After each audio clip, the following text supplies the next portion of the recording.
What's up, y'all? This is Chris, and I am here reviewing the movie for Furious 7, which came out April 3rd, 2015. Now, I know it's late, but this is my first review. I haven't done one before, and it's been on my mind to do one, so now here I am doing one. And like any review, I'm going to give you my pros and cons of why you should or should not see it, and then at the end, I'm going to give you a grade. And to start it all off, this movie is directed by James Wan, and it stars Vin Diesel, the late Paul Walker, Michelle Rodriguez, Jason Statham, Dwayne "The Rock" Johnson, Ludacris, and Tyrese Gibson. And there's a couple other names up in there that I didn't mention, but I didn't feel I needed to because they play such a small part, so yeah, you get the gist of it. Now to give you a quick synopsis. This movie is about Decker Shaw, who is played by Jason Statham, and he is getting revenge for his brother Owen Shaw and what happened to him in the last film that was made possible by Vin Diesel's character Dominic Toretto and the rest of his crew. And along the lines of trying to get revenge on Dominic Toretto, it's a lot of just craziness that's happening, like a lot of shooting, it's a lot of fighting, it's a lot of car chases and cars jumping from building to building and a lot of explosions. And even at one time, the world blows up.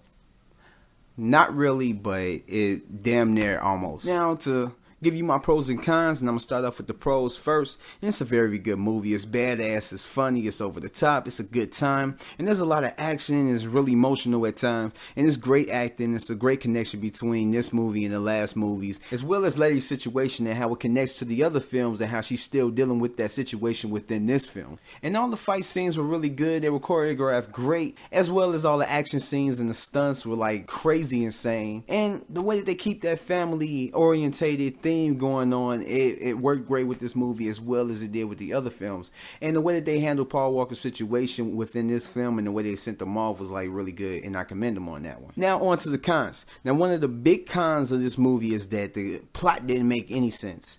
If you've seen it or if you're going to go see it, you'll know what I'm talking about. With everything that they had to do in this movie contradict everything that was going on in the movie, and it basically seemed like it was a filler to fill in a large amount of time to make it a 2-hour and 17-minute film, as well as they have Iggy Azalea and Ronda Rousey in there, and more than likely they had them in there based off of their popularity because they're really popular right now, but they really didn't add any credibility to the film to make it even bigger than what it was. Without them, it still would have did good. As well as Kurt Russell's character, I feel like that character wasn't for him. I don't know, to me it just didn't sit right. It seemed like it was too kind of forced, but hey, he's a good actor, so we're not going to count that against him, right? Okay. Now for the grade. The grade I give it is a B+. Now don't get me wrong, this is a good movie, but the one thing that kind of turned me off was the plot. Now, if you haven't seen it, go see it because it's a great time. I highly recommend it. Anybody who has seen it and want to see it again, I encourage you, go see it again. And this movie is a great time. You won't waste your money. And if you're an action junkie, this is the movie for you. It's your paradise. You'll sit there and you'll lose yourself. Now, as any other review, if you like, subscribe. And I will be bringing more videos to you, more reviews and more other things, as well as a spoiler review on this very movie, Furious 7, to get more deep in depth into why I loved it and why I didn't like it, and basically explains the B+ that I gave for this movie. Now, like I said, this is my first review, and I hope y'all subscribe, and more videos will be coming your way soon. So thanks, until next time.